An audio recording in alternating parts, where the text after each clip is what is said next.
September 15 திருச்சியில் பேரறிஞர் அண்ணாவின் பிறந்தநாள் மாநாடு. தலைவர் வைகோ மற்றும் இளந்தலைவர் துரை வைகோ MP அழைக்கிறார்கள். அணிதிரள்வோம், ஆர்ப்பரிப்போம், அங்கீகாரம் பெறுவோம். குறைந்த விலை, நிறைந்த தரம், தங்கள் தேவைகள் அனைத்தும் ஒரே இடத்தில். ஜெயச்சந்திரன். ஆச்சி ராயல் குலோப் ஜாமுன் பேக்ஸ், ஒன்று வாங்கினால் ஒன்று இலவசம். கோவை மாவட்டம் பொள்ளாச்சிக்கு அருகே உள்ள ஒரு கிராமத்தை சேர்ந்தவர் 58 வயதான முகேஷ். இதில் அந்த குடும்பத்தின் வாழ்க்கை கருதி இந்த கொடூரனின் பெயர் மட்டும் மாற்றப்பட்டுள்ளது.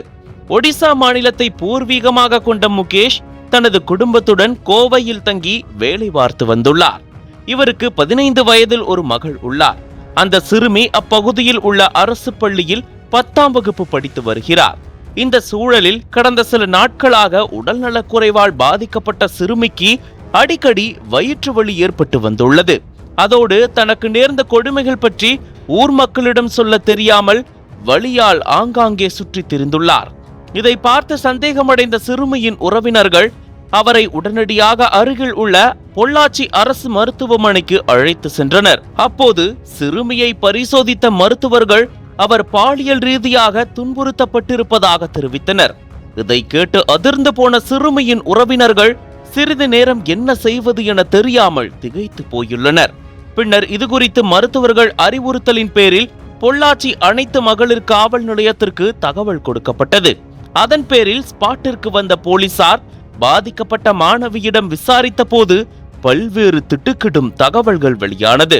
தினமும் பஸ்ஸில் பள்ளிக்கு சென்று வந்த மாணவிக்கு அப்பகுதியில் உள்ள டீ கடையில் பணியாற்றும் கவியரசன் என்ற 21 வயது இளைஞருடன் காதல் ஏற்பட்டிருக்கிறது. இதன் நீட்சியாக மாணவியிடம் ஆசை வார்த்தைகள் கூறிய கவியரசன் அவரை பல்வேறு இடங்களுக்கு அழைத்து சென்று பாலியல் வன்கொடுமை செய்துள்ளார்.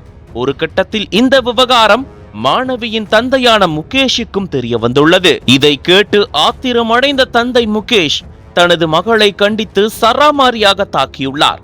அப்போது திடீரென மனநிலை தவறிய முகேஷ் சொந்த மகள் என்றும் பாராமல் அவரை மிரட்டி பாலியல் வன்கொடுமை செய்துள்ளார் என்பது போலீஸ் விசாரணையில் வெட்ட வெளிச்சமானது. இதையடுத்து பாதிக்கப்பட்ட சிறுமி அளித்த புகாரின் அடிப்படையில் போலீசார் இச்சம்பவம் குறித்து வழக்கு பதிவு செய்து மாணவியின் தந்தை முகேஷ் மற்றும் காதலன் கவியரசன் ஆகியோரை போக்சோ சட்டத்தின் கீழ் கைது செய்து சிறையில் அடைத்தனர்.